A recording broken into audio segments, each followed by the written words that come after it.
Hi, Word Balloon listeners. I'm Margaret Larkin, who John has interviewed for this podcast. I lived in Japan and I love Japanese language, and I want to share a tip for learning it. The language in manga and anime, especially stories that take place in schools, is usually very casual, but Japan has a polite culture, so memorize polite phrases when you go to Japan. For instance, use desu ka when asking directions, such as eki wa doko desu ka, or use arimasu ka when asking biru wa arimasu ka, and don't say anata when you're talking to someone. You can find me on YouTube at Margaret Larkin. That's Margaret Larkin on YouTube.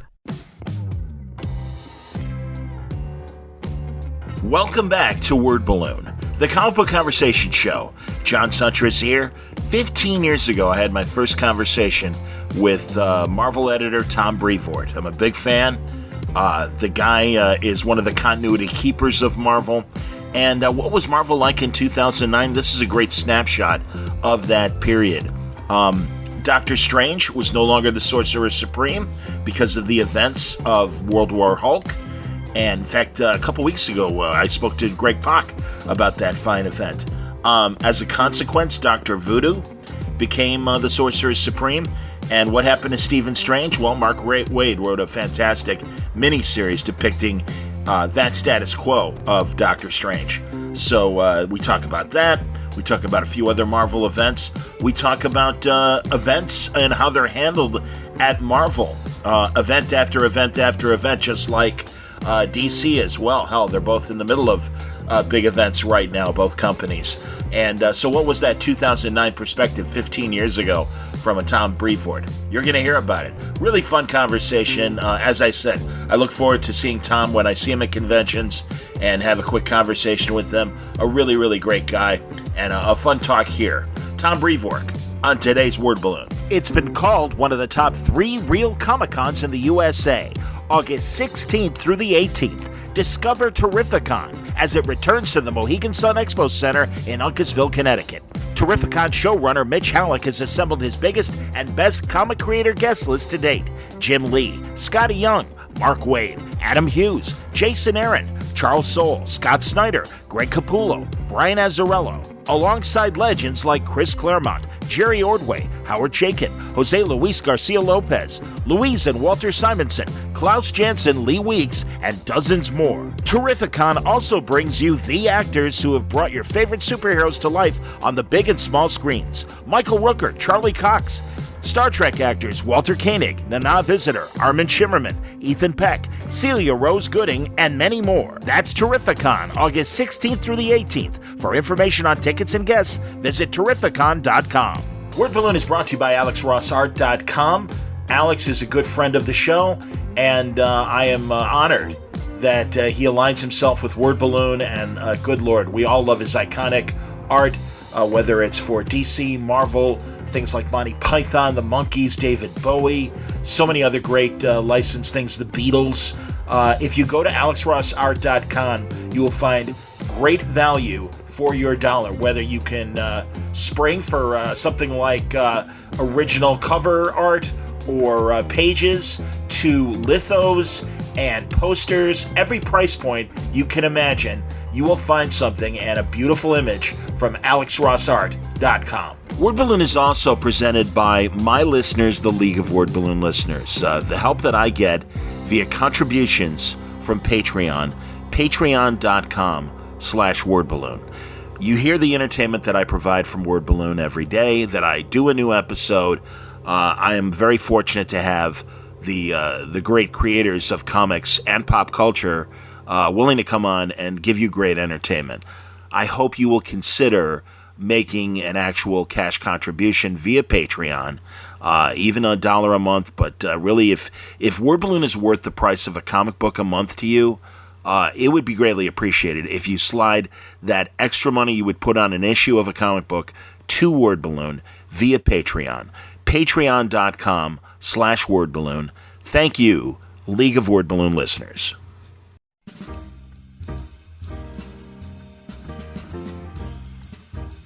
In association with Newsarama, welcome again to Word Balloon, the Comic Book Conversation Show. This is John Suntress, and today we're speaking with editor Tom Brevoort. Now we're going to go into detail on some of Tom's books, including the Avengers line, Captain America Reborn, and the new miniseries Strange, written by Mark Waid. But Tom's been working at Marvel for a long time, since the late 80s, and I wanted to take advantage of his perspective and discuss some big picture ideas, the evolution of story events at Marvel Comics, the way new media has affected the relationship between publisher and consumer, and a lot of the ways Marvel Comics has changed in the last 10 years. That's all coming up. But first, let's take a look at Strange, the new miniseries from Mark Waid, in this discussion with Tom Brevoort on Word Balloon. So, am I correct that you are editing both Strange and Dr. Voodoo? I'm editing Strange. My associate editor, Lauren Sankovich, is editing Dr. Voodoo. Okay. But she's just across the way here, so it's very easy to coordinate. Well, I want to talk about those books, and Strange in particular. I had the opportunity to talk to Rick about Dr. Voodoo, but I know that Strange is debuting this week, and Mark Waid is writing it. That is true. And it seems like you know everything already. What more is there for me to say? Well, we could talk about this different position for Stephen Strange in this stage in his career, and both as a hero and just in his life. Well, sure. At this point, the point of Strange, as people saw in the New Avengers storyline that we did last year, Doc is no longer Sorcerer Supreme. He's no longer Doctor Strange. That having access to the power of Zom to fight the Hulk during World War Hulk and getting his hands mangled up again and then using some bad mojo to try and keep it all bottled up and keep it fixed, he sort of had a little fall from grace, and the mantle of Sorcerer Supreme has passed over to Jericho Drum, formerly Brother Voodoo. So at this point, Doc is Doc no more. He is just Strange. And there's kind of good and bad that comes with this. And the good is, for the first time in forever, this is a guy who has spent the last bunch of years holding up, carrying the weight of the world on his back, standing, stalwart as a bastion on the wall between everybody and supernatural badness. And now he doesn't have to do that anymore. Somebody else has that job. So on a certain level, there's a liberation about it. That pressure is gone. On the other hand, there's also sort of this underlying tension that way back when he started down the road to becoming a sorcerer, he was an arrogant surgeon, and he loused up, and he screwed up his hands and lost his gift for surgery, and went off looking for a cure, and instead found this whole new world of sorcery and this new sort of deeper understanding of the universe. And in a very real way, it feels like, having now come full circle, that he hasn't really learned much of anything at all.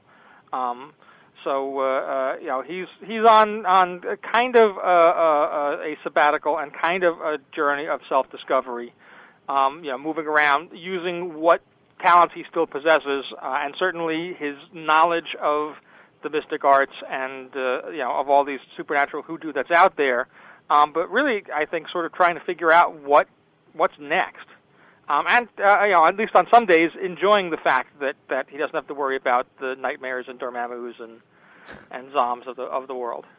Well, and it seems too that, as you say, it's a self-discovery kind of journey, and I think that's great, because maybe this is one of the reasons why we haven't seen a regular monthly of Doctor Strange in a while. It's tough when you're at the top to keep finding interesting things for the guy to do, and now he's on a different journey to rediscover himself and his place. He's definitely, the Strange that you'll see in our series, I think you will find is he's definitely more down to earth. He's definitely more relatable, and he's definitely more fun to be around. I think that Doc. While Doc is a great character, and people have said this, on and off for years now, he's one of those characters that was great as a supporting player, that he would show up in your story, sure, and provide, your heroes with a bunch of information and a bunch of answers, and usually he'd do some hand-waving and help out at a key place. But, he was also sort of, stoic and all-knowing and a little pompous and a little hard to really create a certain empathy about. Our Stephen Strange, when we pick him up, is really, has really kind of put a lot behind him. That we don't actually come out and say it, but we intimate that in between when he sort of walked off stage at the end of New Avengers and his little appearance in Dr. Voodoo, he went off and into some dimension where he sort of, meditated and got his head on straight, probably far longer than it was, for him than it was for us. So he comes back and he seems very much refreshed and very much at ease in his own skin and doing things and going to places that we haven't really seen Doctor Strange go to before. That every Doctor Strange story, forever it seems, has been either, in his cut off sanctum in the middle of Greenwich Village or on some ethereal plane where stalagmites grow and floating eyeballs are around. And so all through the course of our series, Doc is traveling the country. He's in the Midwest. He's in the heartland. He's dealing with situations and things that are going on sort of in the real world and around the activities of real people. And he's having to be a little trickier, a little smarter, use a little more guile, a little more stage misdirection, because he doesn't have the kind of zap-it mojo that he once had. And to me, at least, that makes it more interesting as well. That depending on which story you read, which comic you happen to be in, it often seemed like Doc could do anything at any point, and that made it very difficult for there to be stakes. And pretty much from the get-go, the place Doc is calibrated in our series is he can do a few things, but nowhere near as much as he used to be able to do. And really, the best thing he's got going for him is his reputation of having been Doctor Strange, Sorcerer Supreme. He could bluff his way out of a problem. Exactly. That's great, and I think that that puts him on a different journey, and it also obviously Dr. Voodoo now is living that same early Doctor Strange life of, am I worthy of the mantle of Sorcerer Supreme, and and learning the craft as he's going. And it's great to see in the Voodoo book that Nightmare is there, and it reminds me as an old-time Marvel reader of when I first saw Electro and Daredevil. Sure. And it's always exciting when you see an established villain for one character cross into a new book, and I think it makes the stakes for both, and you've got two interesting magical characters rather than just the one. Well, that was sort of the point of the whole exercise. Sure. Oh, definitely. And hopefully, people find in Dr. Voodoo, a different character with a different set of problems and a different outlook on dealing with the kinds of situations that used to be Doctor Strange situations, as well as all the mythology and all the wrinkles that come from his own background as the Hungan Supreme and the voodoo gods and the legacy of all that, and all that stuff kind of gets to feed in and bounce off of or play in counterpoint to all the sort of traditional, typical Marvel sorceress elements like Nightmare and Dormammu and Mindless Ones and so forth.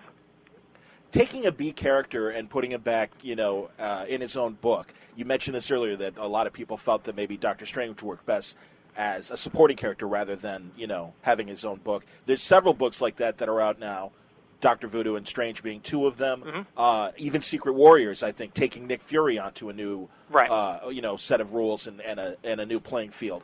What do you think of that whole philosophy of, some guys just work better in B books? I think with any character, there are two things. There's track record. Anybody, you can point to a track record and go, well, Doctor Strange has never really sold a book, and that's an oversimplification. Doc has sold a book for a period of time, but he hasn't been able to consistently hold a series over even 10 years. And the same sort of thing is true of Nick Fury, and the same thing is true of, there are a bunch of Marvel characters that are like that. Ghost Rider, maybe. Sure. But that doesn't mean these are bad characters, and they certainly doesn't mean that these can't be the characters of the moment. Ghost Rider was an enormous hit in the early 90s.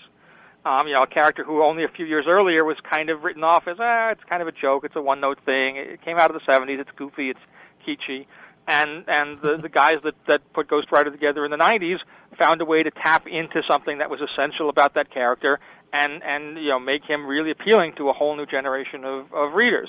And, again, that series came to an end, and there's since been a couple of other Ghost Rider series since. I don't think that there's any character that can't necessarily, strike sparks if you've got the right point of view and the right creators. But the difference is there's stuff that will spark and be sort of critically acclaimed or beloved. The trick is getting a wide enough audience to beloved it that you can make it an ongoing concern. I understand. And that's always the push and pull that we have to struggle with any of these characters.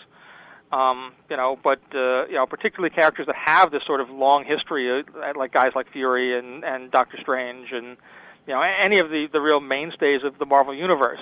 People love them, and people are invested in them. Our creators are invested in them.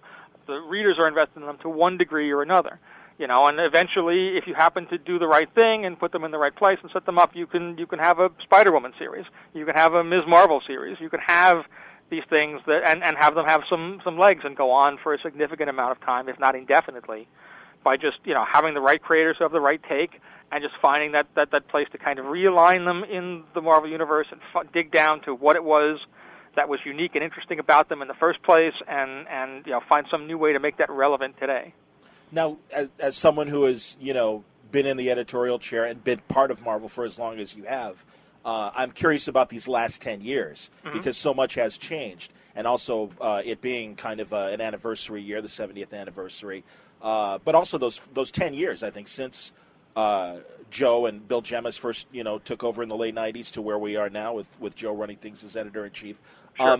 Is there something about this new generation of writers that you think is different from ones that have come before? As you say, guys like Howard Mackey had the right idea with Ghost Rider in the 90s, and I'm going to say it's probably not the popular answer, but I'm curious though. But it may be the right answer. I don't think it's anything so specific, although I think that the overall level of quality, the overall level of craft in terms of the writing and the emphasis on the writing over the last 10 years has gone up, has gotten higher. The bar is set much higher now.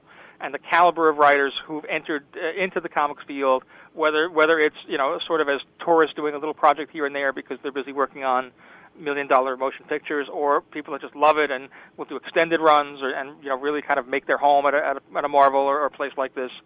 So I think that the bar has definitely been raised in terms of the caliber and the quality of most of the writers that we're using. I don't think the underlying philosophy has changed all that much.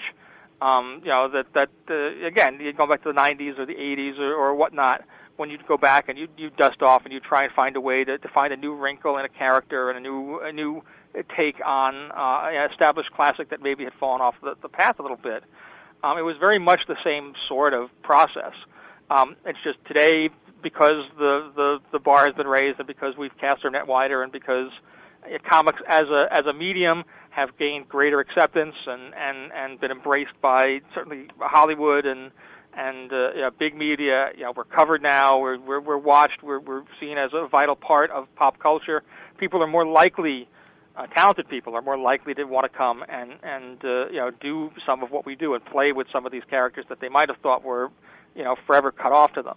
And so that just means everybody has to work a little harder, but it also means that the overall bar is set a little higher. So I don't know if I answered that question or not. No, I think you did actually. What's different about this generation of writers is they're gooder.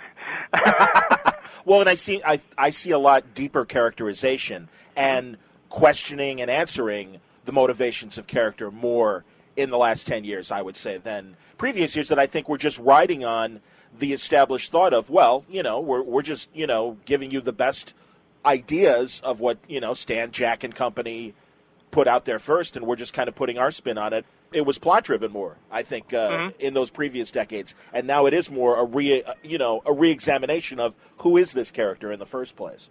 Yeah, and it's also, I mean, like everything, forms evolve. Comics evolve, storytelling styles evolve. I was around for when those big heady days of the mid '80s, '85 and '86, when Alan Moore was doing stuff and Frank Miller was doing stuff, and suddenly every comic in the world had first-person gritty narration because Frank had done it in Daredevil and he'd done it in Dark Knight, and suddenly people immediately clicked to this. The thought balloons are passé. This is better. The dialogue box, yeah. So you get these kind of seismic changes, and like anything, it's a tool in the toolbox. There are some people that do it extremely well. There are some people that do it adequately. There are some people that do it clumsily. So too, I think as we've moved ahead, the kinds of themes that get explored, the kinds of stories that are being told, and the greater depth and nuance of characterization and importance of that, the greater sophistication is just sort of, the inevitable growth of all the stuff that had been set before. There are guys that come along and sort of change the game just by their outlook on things. Certainly Brian Bendis is a writer who's had a fairly significant impact on how, not just Marvel comics, how comics, mainstream comics are done. What makes for an exciting issue, what makes for an interesting situation. And Brian is very influenced by film. He's almost more a film guy who does comics than a comic guy in a certain way, at least in terms of his sense of language and his sense of scene structure and so forth. And when he started out doing that, his sort of books in the early 2000s for Marvel on Daredevil and Ultimate Spider-Man and so forth, they were kind of shocking because they didn't follow the established pattern and the established thinking of the time.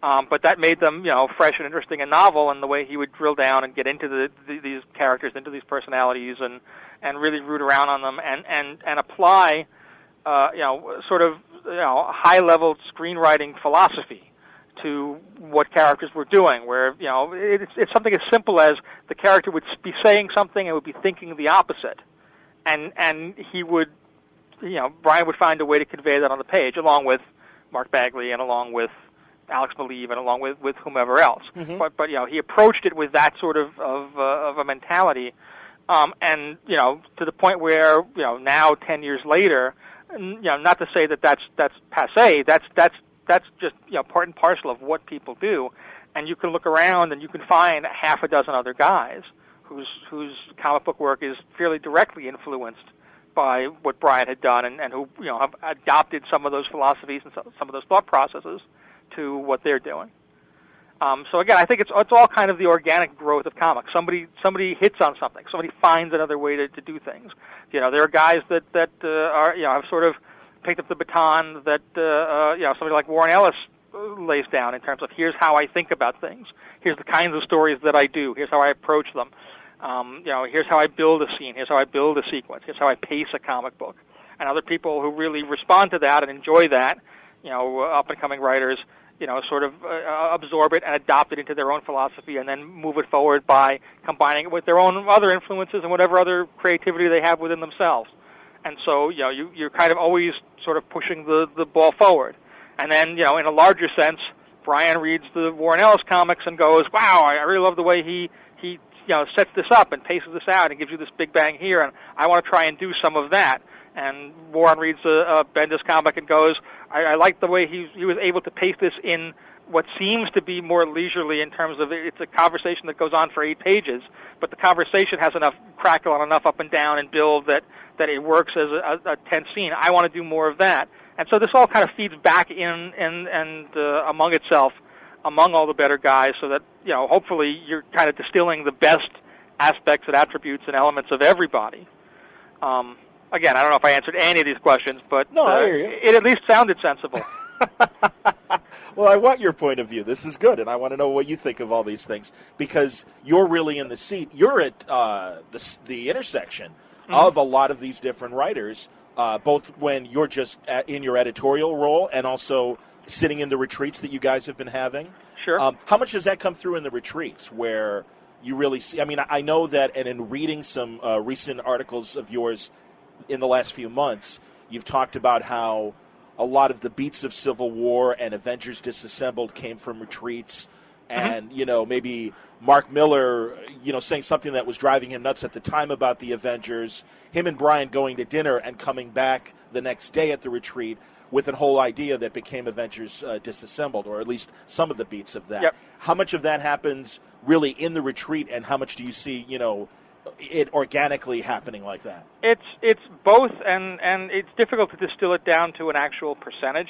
Well, yeah, I understand. In the broadest terms, what you get in the retreat is the broadest strokes, the broadest beats. The writers who actually are writing these books, if it's Brian on Avengers, or if it's Mark on Civil War, or if it's Jeff Loeb on Hulk, or if it's Warren on Ultimate Iron Man, whoever happens to be in that room, they're writing their own books.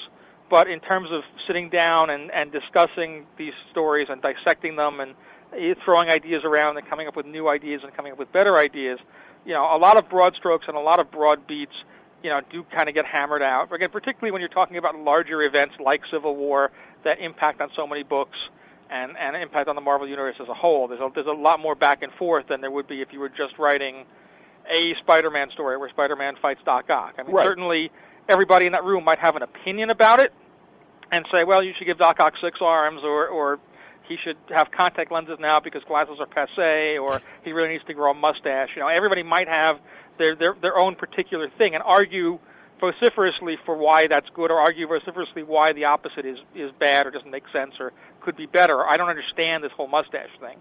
But at the end of the day, the writer who comes in and has to go off and write that Spider-Man comic goes off and does so. Him and his editor as kind of his wingman. But having taken on board, or had the ability to take on board, all of this feedback and all of this workshopping back and forth between all of these people. Is it fair to say that, and I don't want you to get into, and I know you won't, get into story specifics that's coming up as we transition from Dark Reign to the Siege to the Historic Age, it is those broad strokes that are being discussed then at the retreats? Yeah, the Heroic Age rather than the Historic Age. Thank you. Okay, yes. It's not yet the Historic Age. 10 years from now, when we're looking back on it, it will be the Historic Age. But for now, it is the Heroic Age. Specifically, as we moved ahead, the last one of these big retreats we had a bunch of our guys come up, and more or less, talk through what they were planning to do in each of their titles. So, Matt Fraction said, here's what I'm planning for Iron Man. And Jonathan Hickman laid out 3 million issues of Fantastic Four with charts and things. And, Jeff Loeb went through all of his Hulk plans. And Ed Brubaker talked about all the Captain America stuff. And, again, at every stage, people vetted back and forth ideas and bounced things around and went, hey, that could work great with what I'm doing over here, or I don't get that. Why are you doing this? I don't understand this. And sometimes you'll bog down in stuff where it's just a difference of opinion, where somebody would just do something differently. If I were writing that, I would choose red instead of blue. But even those discussions can be helpful, if only to crystallize why you think blue is better in your own mind. And particularly once you leave the room, you still got the option to write blue, or you can write red, or you can write orange, or you can write purple, depending on what this is all, how this is all shaken out in your own mind. Assuming that whatever color you've chosen works and makes sense and holds water. But yeah, all of that stuff was being discussed moving ahead. Is the idea behind the Heroic Age then to, it seems like Dark Reign, and I know you guys have said this in interviews as well and characterized it more as a status quo change versus than a real event. Yep. And is Heroic Age in that same light as a status quo change? Or? Yeah, it is very much like, and I think we've sort of now got a methodology, and I don't want to make it sound like it's a formula because it's not quite a formula, but since doing House of M, we have a methodology about how our big event storylines function. We do these big event storylines, and it's House of M, and there's a story in House of M, and it has a beginning, a middle, and an end, and stuff happens along the way that causes consequences and ripples that spread out throughout the rest of the Marvel Universe and become sort of the lay of the land for the Marvel U. In the case of House of M, there's no more mutants, and what does this mean, and what does this do to all the X-Men books? And Wolverine remembers everything about his past, and what does that do to him? And, all of these things, that come out into, well, I guess we were labeling it decimation at that point. Yes. And the same sort of thing with Civil War. By the end of Civil War was a story. It had a beginning, middle, and end. It was about this thing, and at the end of it, the landscape of the world had changed. And coming out of Civil War into the Initiative thereafter, it was the same kind of thing. The Initiative, bannering and so forth, was more about this is the lay of the land in the Marvel Universe now, in a pro-registration Tony Stark world. And then after Secret Invasion, going into Dark Reign, same sort of thing. Secret Invasion was a story about this particular thing, this Skrull clandestine invasion. But coming out of it, the landscape of the Marvel Universe has changed again, and the villains are on top, and Norman Osborn is kind of running everything, and the heroes are on the ropes a little more. So, too, after Siege, the Heroic Age is really about, here's the landscape of the Marvel Universe now, and here's how it's changed again, and here's how it's not just simply gone back to, well, everything's back in its nice, neat, orderly box, just where you'd expect it, and just the way you grew up with, and you can close the book now and go about your business. Things will wind up in, again, hopefully a place and a position that's interesting to readers, and want to make them come back next month and want to see how each of these individual characters fits in among this sort of new status quo of the Marvel Universe for the foreseeable future, until we shake it up again at some point down the line. When I talked to Brian in Baltimore, we were talking about Siege, and I noticed that the major beats of Siege is, am I correct, 4 issues? Yes, 4 issues. Okay. I was wondering if the economic change from $2.99 to $3.99 might be playing a role in shorter story arcs, because that was something I think you guys have found a good balance of leaving the audience wanting more, and certainly in the case of Dark Reign, I think you've been able to tell a lot of interesting stories within this new status quo, but also know to get off stage with this premise before it gets old. Right. And I appreciate you saying that. Well, I believe it, and also another example of that too is I think Bucky as Captain America, and I know you're presiding over or editing Captain America as Ed is doling it out, and I mean it's funny to see now too that DeFalco has come back with how he would have ended the Spider Clone story, and you can't help but make the comparisons of events that went on too long. More than 10 years ago to the way you guys handle them now. And I'm wondering how much economics is now also playing a role in that. Because my point being that I think sometimes I'd almost like to see a few more meaningful stories squeezed out during a certain status quo. Well, I don't know that economics has anything to do incredibly overtly. It's something that I think each individual creator and certainly each individual editor is aware of. And the fact that we're charging umpty-ump dollars for each issue, and that's a lot to ask of a readership base that's being just as squeezed financially as every one of us, and so there's a greater and greater pressure to make sure that what we're providing, what we're doing, the stories we're telling, and the artwork we're presenting and generating is worth the expense, worth the consumer, and make them feel pleased enough and excited enough and interested enough that they want to come back again. I think Siege being 4 issues had more to do with Brian, learning things from having done Secret Invasion and having done House of M, in terms of how to manage a crossover and manage that number of characters and the flow of plot lines and things, and also him looking around and seeing how other people were doing things and kind of challenging himself to switch things up. I, having worked on all 3 of them, I see a fairly clear progression from House of M to Secret Invasion.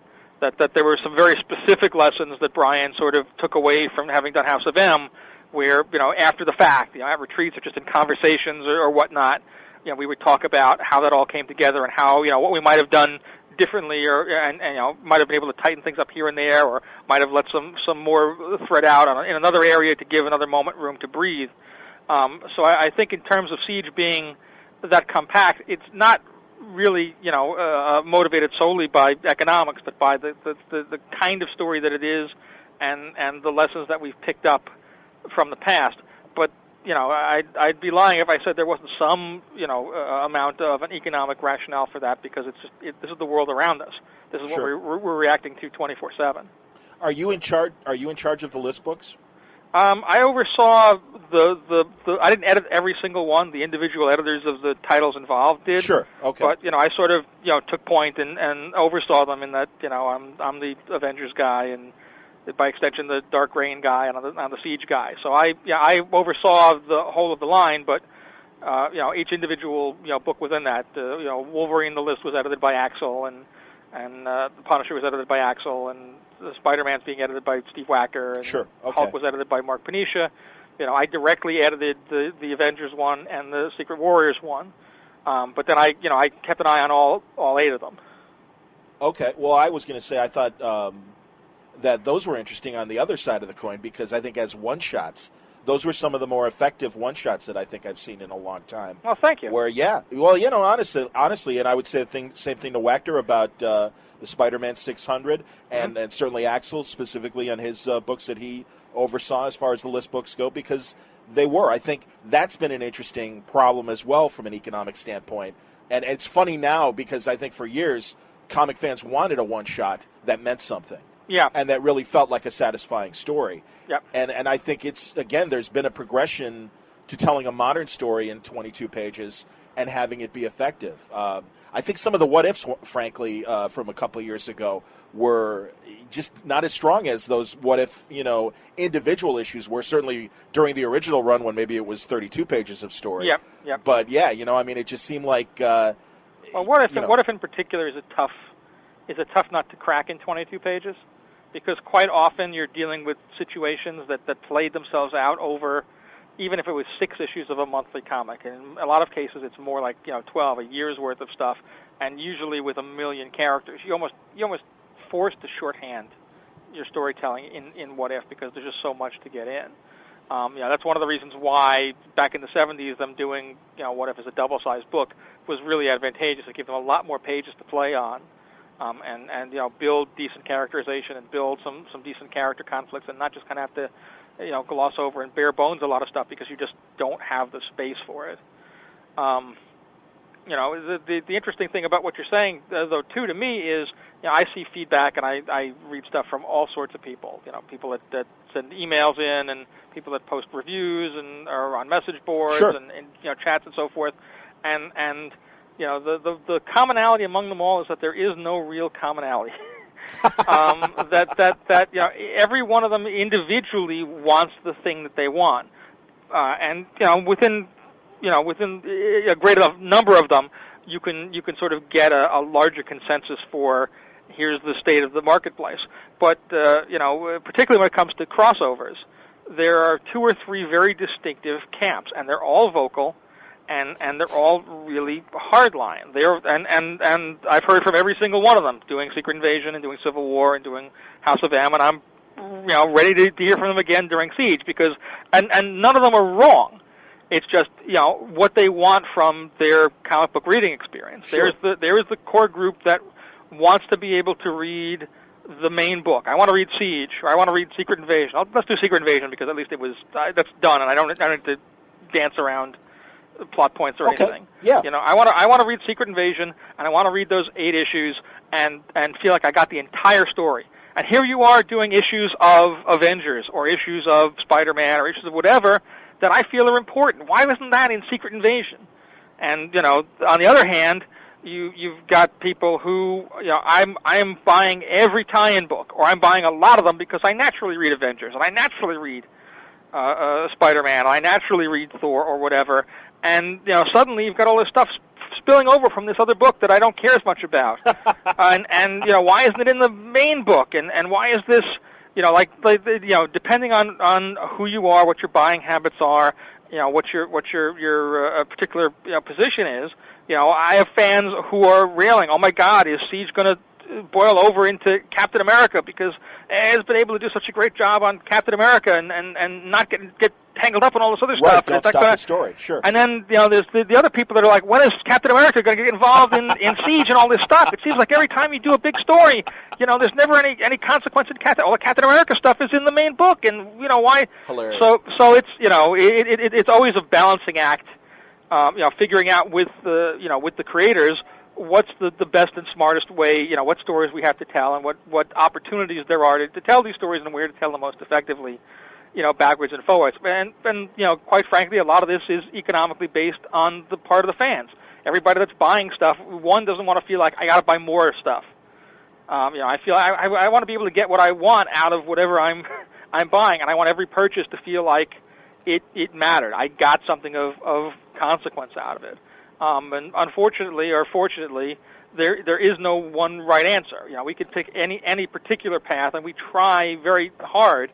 We may not always succeed. We try very, very hard to balance those scales. I spend hours trying to make sure that if you're reading the main book, if you just read Secret Invasion front to back, and you just read Civil War front to back, and you just read House of M, which was a little easier, front to back, you've got a story. And you've got a beginning, middle, and end, and everything that you need is there. Not necessarily everything you want. If you happen to be interested in, what the Fantastic Four are like in the world of House of M, or what's going on with Spidey, the most popular hero in the world, but everything you need for that story. By the same token, we try very, very hard that if you're buying Spider-Man House of M or Fantastic Four House of M or any of these tie-ins, that you're getting a story that's there. That matters, that says something about the characters, that again is complete enough that you don't really feel like you absolutely have to have read every issue of the main book, although in those cases it probably is going to help a little more than ordinarily, and that you're getting a lasting experience out of it. And that's the dichotomy. People who are just reading the main book would rather all the goodness be in the main book, and people that want to read House of M Spider-Man want to be sure that there's a certain amount of goodness in that.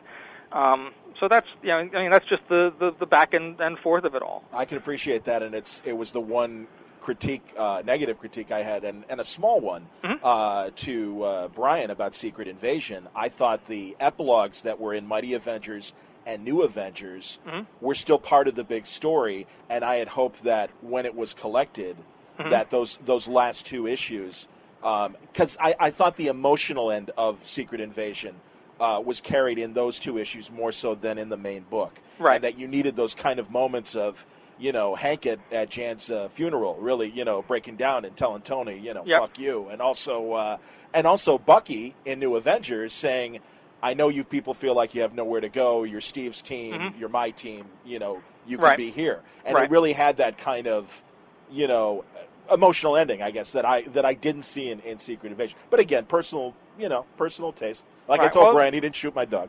And again, on the flip side of that, you've got there three stories that you liked. They may not have been lined up exactly the way you would have wanted them, or in exactly the books where you would have liked them, but you remember them much more facilely than I did. I was sitting here, casting my mind back, trying to remember what exactly was in the last Secret Invasion issue. I remember it all, but I didn't remember having to recall those specific, and I remember them both. One was New Avengers 48, the cap scene, and the other was Mighty 20. It's just sitting here and you say, oh, yeah, the last issues of Secret Invasion in the Avengers books. I had to cast my mind back. What were those? Oh, I can only imagine. No, it wasn't the Elektra issue. No, it wasn't the Hank issue. No, it wasn't the. Which one was it? What's the? But again, those are affecting moments and affecting scenes, and you could have trade paperbacked them. You could have collected them with those things. On the other hand, in both cases, they seem part and parcel of other stories. I understand that too. In the case of the Cap thing, that was actually the beginning of that next, Dark Reign story in New Avengers. And so, while that scene might have worked nicely with Secret Invasion, that whole issue and everything that was going on there with Norman and with the guys really had to be part of the 48, 49, 50. I understand that. Collection of stories.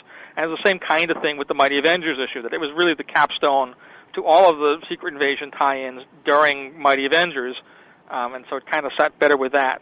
But again, either way, you like them both, and you're certainly you're more than welcome to have a difference of opinion about how they lay out and so forth. The fact that you enjoyed them all, that to me is the most important thing. Oh yeah. Well, and I think maybe because I'm an older reader, I'm the kind of older reader that has seen the woman rescued from the train tracks enough times that I really do welcome these new writers with their different ideas and also different solutions from an action standpoint. I think Dan Slott right now on Mighty Avengers, for having such a classic, what seems to be on the surface a classic team, and also interestingly a team of a lot of B-level Avengers, but is able to come up with inventive action solutions to a lot of these problems. And just the Hank Pym show has just been a blast. It really has, man. Well, I'm glad you're enjoying it. That book too has been a very divisive book. Sure. And again, I think a lot of it had to do as much with reader expectation or reader desire than it was the actuality of that book. I think that certainly when it was first announced that Dan was going to be taking over Mighty, and he started talking about the kind of book he wanted to do, I think a lot of particularly older time Avengers fans jumped up and down, and they were really hoping for a very specific sort of thing and a very specific sort of flavor. And I think they've been a little bit flummoxed by the fact that it's not exactly that. And at the same time, the more modern audience, maybe, who are steeped absolutely in the work Brian has done on the Avengers books over the last 6 years, have been a little bit flummoxed by the fact that it's not so lockstep in terms of tone and style with what Brian does. Sure. But by the same token, to me, that's the kind of the whole point. Having somebody else doing Brian Light on another Avengers title, it seems counterintuitive to me. Absolutely. Brian writing as many Avengers books as he can is great, that he has stories to tell and can go out and be Brian Bendis. But if I'm going to have somebody who's not Brian, trying to do their best, Brian face impression, is not going to be as likely to be successful or be effective as somebody taking it and putting their own spin on it. Or it could just be that we didn't entirely hit the ball right every time out of the gate. That happens too. Now, as Chris takes over Mighty, what can you tell us about the difference? Shifting completely to him. I know he's been co-writing with Dan the last couple of years. Chris is not taking over Mighty. Oh, excuse me. I can tell you that. Oh, okay. Oh, then maybe he was just helping Dan out. Yeah, Chris was helping Dan out, helped us out for a couple of months, and then Dan is coming back full time. Chris is writing Avengers: The Initiative, right? Completely solo, and has been since issue 25. Oh yeah. And he's also involved in some other books and things that we have coming up out of Siege and Into Heroic Age that I can't actually tell you about just yet. No, I understand. So we like Gage just fine, and appreciate him big time helping out on Mighty as Dan started to get jammed up with things and with Spidey and with another thing that he was working on that again I can't quite talk about yet. It's cool. But Chris came on to Initiative initially to co-write with Dan, and then right. Ended up taking over the book there. So him stepping in to help out on Mighty was very much an extension of a relationship that already kind of existed.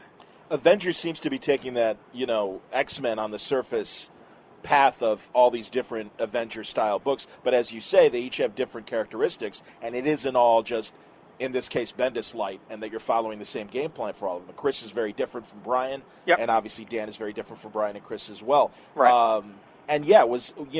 It's maybe, and I'm one of those guys that isn't steeped in X-Men mythology, and I read Uncanny because I like Matt's writing. Yep. But I haven't really investigated the other books and never did because I always felt it was too continuity heavy. Was there ever any concern that as you guys split off into these Avenger books, I know that they're, since Brian has taken over the main books, how popular the titles have become, right? And that it's a good thing to be called an Avenger book these days. But yeah, I mean, is there concern of being too continuity heavy or whatever differences that would keep it from being penetrated? You know what I mean? Yeah, we worry about this kind of thing all the time.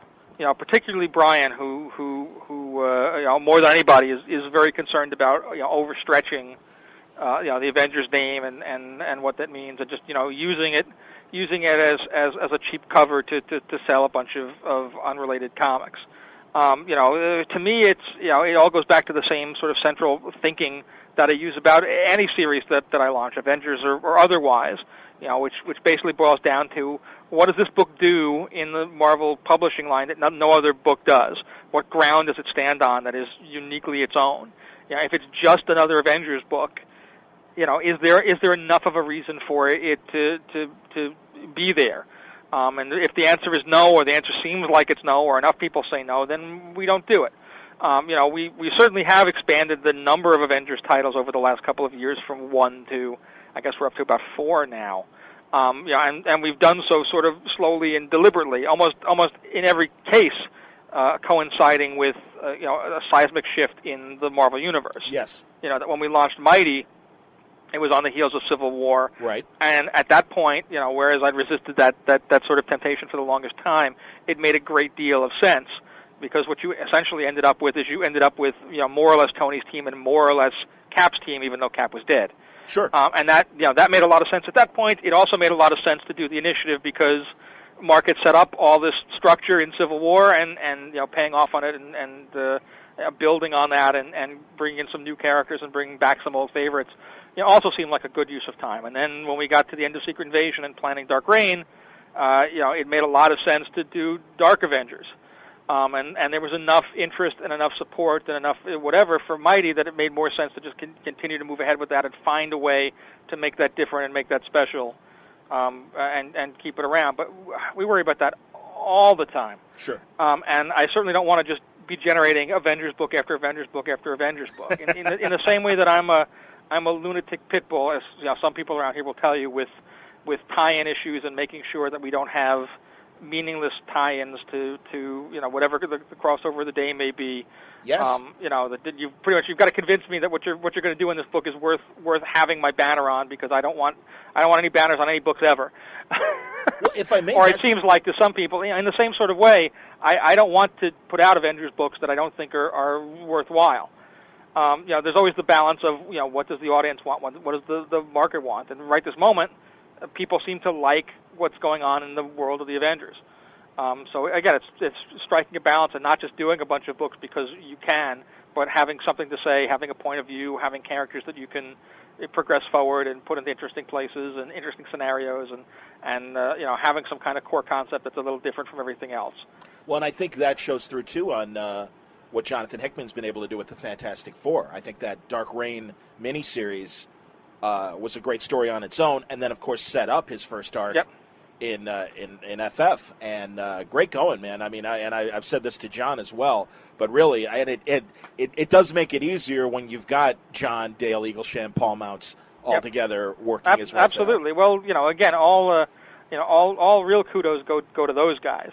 The most you can kind of give me is, well, I kind of put them together in that configuration, and they bounce some ideas off me or whatever, but really, it's those guys that go out and craft these stories and come up with these ideas, and certainly sit at the drawing board and draw all those beautiful pages and color all those beautiful pages and so forth. So I'm glad, and pleasantly surprised as to how well the Hickman Eaglesham run. It's only been 3 issues, but how well it's been received by everybody.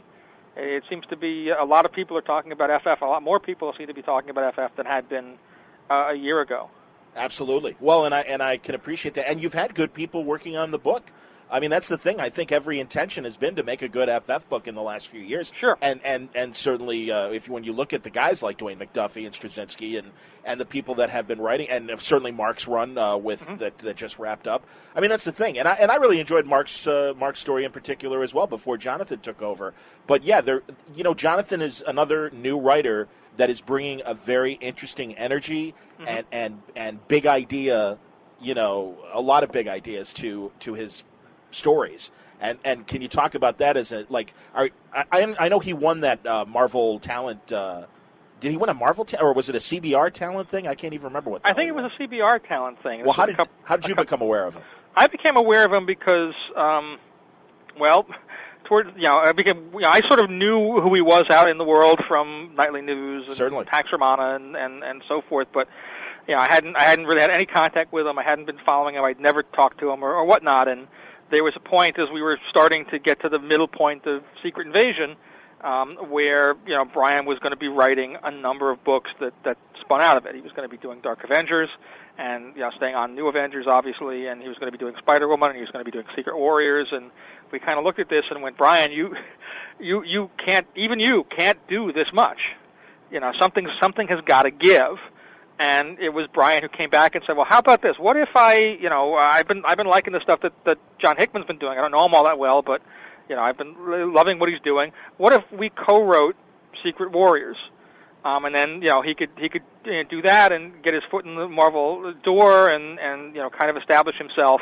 And in that way, I won't have to do as much heavy lifting, and I'll be able to focus on Spider-Woman and Dark Avengers and so forth. And I thought that sounded like a pretty good plan. And so that's really how I became aware of it all. And very quickly, just because he took the bull by the horns and kind of ran with the ball, Brian wound up doing less and less on Secret Warriors over the course of those first issues, to the point where by around issue 4 and issue 5, he was saying, can I take my name off this? I'm really not doing anything here at this point. And I had to say, no, Brian, you helped, come up with this initial 6-issue story, and 2, just having your name there is getting a lot more people to pay attention to it than if it was John Hickman, the guy that only you and I have heard of. So yes, I understand. We're going to keep your name on to the end of this arc anyway. But it was good that Jonathan got his chance to come in and prove his chops and begin to show what he could do, and then interact with me to the point where as I started to cast around for who would take over FF with Mark and Brian going,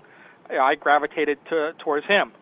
And I sort of knew, I sort of intuited.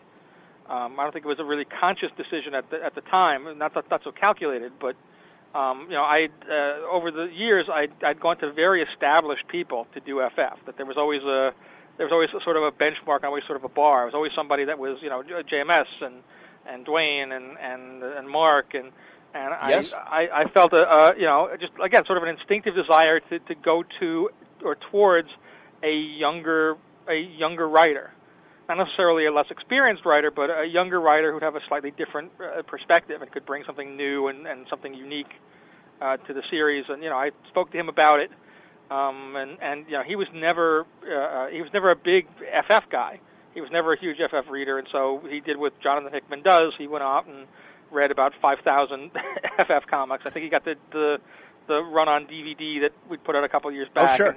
He read a million things, and in that way was sort of able to absorb and distill down what he liked about the book and what he liked about the characters and what he thought worked, apart from any strong feeling of nostalgia. There was no real period where as a young lad, Jonathan Hickman was an avid Fantastic Four reader. He probably read it from time to time. He was certainly aware of it, but it wasn't his big comic. And so he was able to view with dispassionate eye everything from Stan and Jack up to the present, and figure out what he thought worked for him and what he thought didn't work, and where to go, what you could do with it moving ahead. And that's pretty much been what he's been doing. And as it turns out, and you talk to him now, and he'll tell you that in a lot of ways he feels like Fantastic Four right now is the most personal work that he's done for Marvel. That he's really found something or invested something of himself into those characters and those situations, and they speak to him in a way that's a little more personal to him. So this is just it's good editing. It's just the luck or the right instinct that picks the right person for the right job at the right time. I would agree. Tell me about Ed and Captain America. I mean, that's been a really cool ride, and I know we're coming to a head in December with the one-shot, and we will see the Marvel Universe where Steve Rogers and Bucky Barnes, both as Captain America, exist, at least for the moment. Well, the first thing to talk about for 2 seconds, because I've got Please. a little audience here, is the fact that Reborn is going to go to 6 issues. Okay. This was a complete accident or a complete fumble on our part, or really a misestimation. When we blocked the story out originally, we went 5, and it seemed to structure out perfectly, and everything was good. And when it came to write issue 5, Ed did a first draft of the issue 5 plot, and there just was not enough room. That he was having to truncate too many beats and too many moments, and things were just not coming off. And this was a real crisis for us, because right after Reborn 5 comes Who Will Wield the Shield, and after that comes all the stuff going into Siege, and certainly we were kind of we're kind of locked and kind of stuck. And so we've made the choice after some discussions here and so forth. We've made the decision we're going to go to 6 issues on Reborn, and the 6th one is going to come out after Who Will Wield the Shield, even though it takes place chronologically before. And so I'm just here to ask the patience of readers everywhere who will no doubt be flabbergasted by this. Oh yeah, where to go? And dumbfounded and irate and so forth. And we know this is not an ideal situation. And if I could have moved Wield and all the other stuff back to accommodate it, I would have. But this was a case where it just couldn't be done, and rather than have Reborn come to sort of a wet noodle of a conclusion, we made the decision that for the people that have read it all the way through, for people who will eventually read it as a collection, and for people who've been reading Cap going all the way back to when Ed started 5 years ago, I want to make sure that the story is as strong and as rich as it can be, even though it means there are people that are going to come to Who Will Wield and feel like, oh, everything's upside down and backwards now. What is happening? Can't they get their act together? The answer is no, we can't. But we're choosing to make this decision, hoping that the actual stories will be the better for it. Sorry about that, folks. It got away from us, but it got away from us hopefully in a good way. Will the events of what happened in the one-shot then of Who Will Wear the Shield, when it comes time for the trade, is Who Will Wear the Shield its own story and wouldn't be included in Reborn? Yeah, the Who Will Wield will probably be included with the next actual Cap collection. I understand. It won't be in the Reborn collection. I see. Fortunately, Wield will tell you maybe some things about how Reborn ends, but not everything. That Ed very cannily wrote it so as not to reveal everything about the end of Reborn, which it turned out was a smart move. When will the 6th issue be coming out? I believe the 6th issue will be out in January. Okay. So it won't be that much of a wait, but it'll be just enough that as hard as Brian Hitch has been working, and one of the things too that I want to point out here, because while I think people have sort of noticed it subliminally, I don't know that they've been paying attention to it enough to really realize. Hitch on every issue of Reborn has done well in excess of 22 pages of story.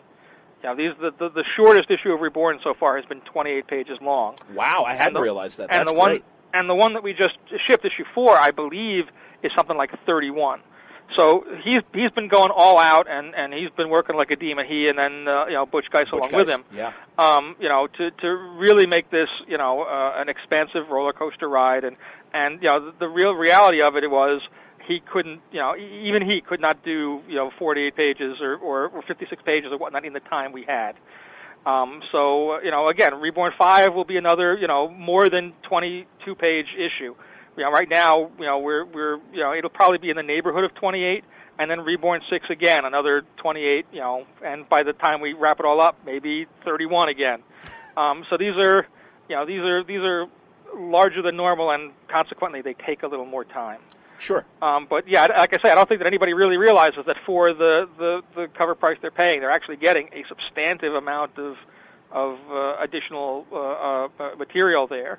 And that too is one of the things that kind of came and bit us on the backside in the end, because there are only so many hours in the day and so many days in the week.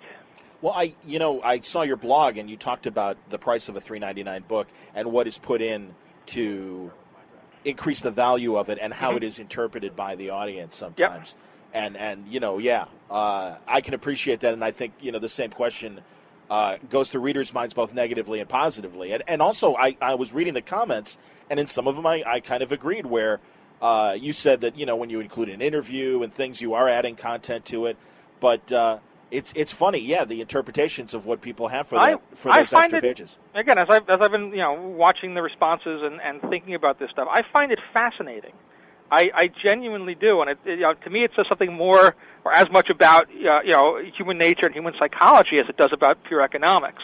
The idea that I could take this month's issue of New Avengers, which is going to ship and cost $3.99 as they have now for a while, and I can put it out, and there'll be a certain number of people who grumble about it because it's $3.99, and who wants to pay $3.99 for anything. I don't necessarily want to pay $3.99 for anything, but that's what it costs, and that's what it costs. I don't want to pay what I'm paying for gas right now, but I do it because I need my gas. But the people that go and pick up their New Avengers at that price, they read it and they're satisfied. They like the story, they don't like the story, they like the art, they don't like the art. It's a comic book and they read it. If I took that exact same issue, added 16 pages, and reprinted, I don't know, Brian's first issue of Avengers, let's say, same price, I've just added 16 pages of material to it, and it's the same book in every other way, shape, or form, there would be fans that would be screaming bloody murder. Yeah. And it has everything to do with their perception that suddenly the money they're spending on that $3.99, some of it is going to this. I don't want that. I don't want that reprint. I don't want that backup. I don't want that interview. I don't want that whatever. Not quite making the leap of, the month before you didn't get any of it at all. and again, I'm not saying that they're wrong. They feel the way they feel. It's a natural, it's an instinctive response. Certainly. I just find it very fascinating the way this works. Well, that actually, for all that there's been all this hullabaloo, amongst various companies of putting in backups and doing more for the buck and really trying to make these things worthwhile. Beyond a certain point, you're almost spending a lot of effort to make people more unhappy.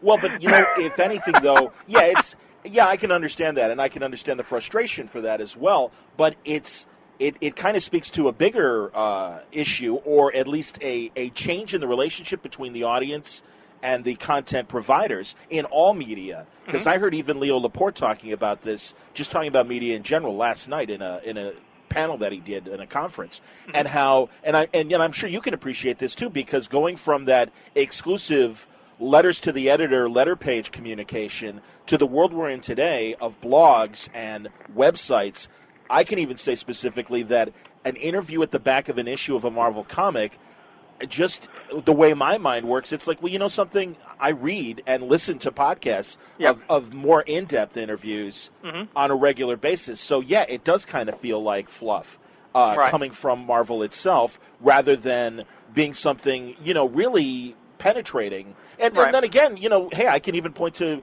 good examples of filler, like when Alan Heinberg included his scripts for those first issues of Young Avengers, and how the script changed and everything, and that was something of value. But you're right. I think it's that it's valuable to have this kind of level of communication now from the market, telling you what works and what doesn't work. And I know you're a believer of that as well, or else you wouldn't have your blog and you wouldn't be interacting with your readers that way. Yeah, well, it's the other aspect of this too is that every reader is mostly concerned about themselves. Absolutely. I look at something like, we've put this interview in the back of a particular book or what have you, and that's really no different in its way than running a bullpen bulletins page. You're right. It's just that the world has changed a little bit, and people have so much more access to so much more of this that maybe it doesn't feel quite as special. It's weird. I could run 8 pages of ads for other Marvel books, and the most people would say is, boy, they sure run a lot of ads this month. Maybe they couldn't get a lot of advertising from real people. Ha ha ha! But they wouldn't feel cheated by it. But if I run an interview that at least theoretically has got some content value, and maybe some content value to somebody who hasn't gone to this particular website or hasn't seen the million things. That too though is just seen as you're trying to steal my nickel. I could have paid a nickel less for that issue of Avengers, and give me the ads instead, which is not really what they're saying, but that's almost how it translates at a certain point. I'm doing more work so that you can be more unhappy with it, and I'm not really griping about it. I find it fascinating, and somewhere within it I think is the key to making this all work. I just haven't cracked it yet. No, I understand, and we all struggle with that. And also, in fairness, but you can follow my struggle at Twitter at Tom Brevoort. And I do. No, but and I will say too that I do think a small part of that as well is what came out at the Marvel shareholders meeting when the question of going up to $3.99 was put to a vice president, right, who did kind of say, "We're testing the market." It wasn't as much as of an economic need as it was really a company seeing how much money it can make. I think, this is sort of an area I can only get into so far, clearly. But I think people have ascribed a certain number of motives without, and thought processes without really stopping to think of what that meeting was and what that meeting was about. It's a vice president talking to a bunch of shareholders at a shareholders meeting about how much money they're all going to make by buying and investing in Marvel stock. Sure. And pretty much, to some degree, your message there is going to skew towards that is your audience. Which is not to say that whatever stuff was said was untruthful, but it may not have been the entirety of the picture either. And again, I think a lot of people read that stuff and just took the worst possible interpretation of it, and then decided that was what the truth was. We do that a lot in the world of comics. Well, and I don't think I was going to say I don't think comics are exclusive to that kind of scrutiny. No, true enough. Yeah, no. All those evil Twilight fans that are coming out to ruin our conventions. I know. I know. No, I do know they that. do they have the cover charts? Let them in. Exactly. Let them in. They can read comics too. It's fine. Put the stones down. We all live in the same glass house. They're only scary at a distance. I completely agree. Hey, and I know we're at an hour. Am I abusing my time? Because I don't want to mess you up if you got. We're going. I mean, I have to do something here eventually. My email box is now full, a screen and a half. But we're going for the moment, so we can do at least a little more. Okay, a couple quick questions then. You mentioned Spider-Woman. Are you editing Spider-Woman as well? Once again, my associate editor, Lauren Sankovic, is editing Spider-Woman directly. How much input do you have on the motion comic side as an editor? It was interesting because at the outset, I was involved relatively significantly, but again, mostly on the story end, on the script end. That Brian wrote scripts, and they came through me as the first sort of line of vetting. But really, Spider-Woman was the first motion comic that we've done, and we were figuring out how to do it. Understood. Yes. And it's the first motion comic that we've done that's original material. It's a lot easier to do, say, Astonishing X-Men, because hey, you got 6 issues of Astonishing X-Men, and they're right there, and go and cast your voices and build your soundtrack and build your animatics. This was a little bit different, and we kind of felt our way along. And so I was involved at the story level, like I would be, working on individual issues. And at a certain point, as voice casting began to get underway, and tapes kept coming, and little storyboards started showing up, and so forth, I kind of stepped back from it a little bit because I felt like there were enough cooks in the mix already. Joe Q was looking over everything, and a million other folks who had more attention on this, and all I was going to be was one more crazy voice making things hard for everybody. Mm-hmm. So I still sort of had access to a lot of that. They would still send me the links and stuff, but I wasn't as involved at that point. That was really more Joe and Ruwan, our guy who deals with things like this, and the online guys and so forth. From a story, and Brian and Alex, obviously. From a story beat standpoint, are there things that you would do differently? Well, I think I don't know if there's things I would do differently. Certainly, there are differences between the motion comic and the print comic. Yes, and I've been interested to compare both, and I've bought both issues, and have talked to Brian about the first issue. So. And that's all going to continue all the way through, because there are certain things that you do and that work better on the motion end, and there are certain things that work better on a print end. There are certain things that don't translate. Certainly, if you have like a long-running chase scene involving flying cars, in motion comic time, that's all motion and that's all the time, and on a printed page, that's all space, and maybe there needs to be a little more dialogue, or maybe there needs to be some sound effects, or maybe there needs to be something to help close some of these gaps. I see. Honestly, even between the point at which, the scripts went through my hands to where the motion comic ended up, a bunch of things changed around, because there was stuff that read perfectly wonderfully on the page. When Brian wrote it, that once you put it into the mouths of actors having to act and interpret these things, it didn't come across the same way. And so a lot of that stuff got rewritten by Brian on the fly, and that's all kind of being retrofitted back into the print comic. So I don't know that it's that there are beats that I would have done differently. I just I didn't know how to do this any more than anybody else. Sure. So I sort of approached my end of it like I'm working on the Spider-Woman comic, and they're gonna motion it a little bit. But I would evaluate it based on that. What do you think about the differences too? Because I really do think, and everyone understands, that these are the first steps on these new platforms. Mm-hmm. Not only the motion comic, but now what's going on with digital comics, and really not only digital comics, which we've had for a few years, but moving from the desktop to the phone. And I wonder if that also goes through your mind or a creator's mind when they're beating out the story and it's being viewed on a phone as opposed to the way it's laid out on the page. Because I've found it interesting to see the different uses of starting on an extreme close-up of two people talking, and then the next panel being the same piece of art but blown up to its full size, and you've got a big panoramic scene with the characters in the forefront.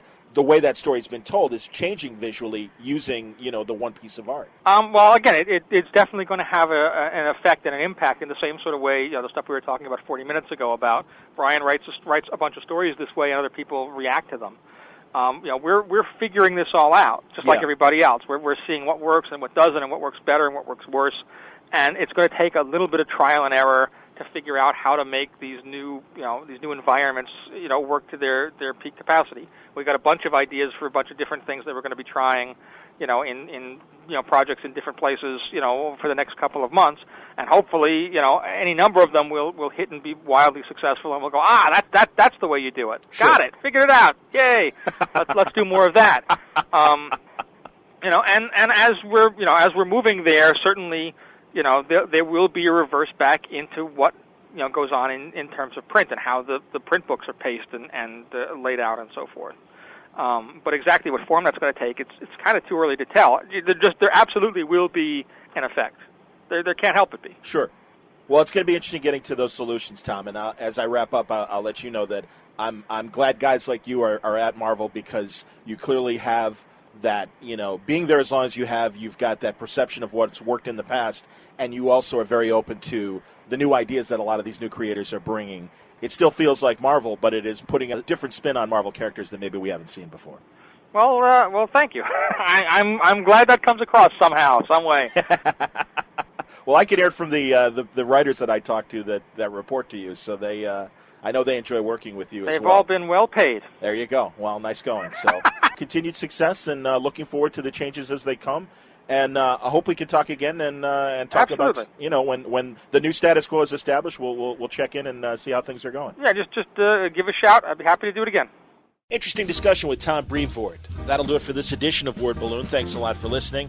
John Suntress reminding you that Word Balloon is all over the internet. Of course, we're at our own site, wordballoon.com, where you'll find pretty close to 300 interviews with comic creators and other creators of pop culture. You can find our podcasts at newsarama.com. Subscribe to our feed via iTunes or at our website, wordballoon.com. Any questions or comments about the show, make sure you reach us via email, john@wordballoon.com, or come to the Word Balloon message board. I keep teasing upcoming events involving Word Balloon. They're still in the planning stages, but sooner than later, sometime this month, you'll be hearing about some of the new developments of Word Balloon. If anything, it's more Word Balloon goodness. Until next time, thanks for listening. Word Balloon is a copyright feature of Shaky Productions, copyright 2009.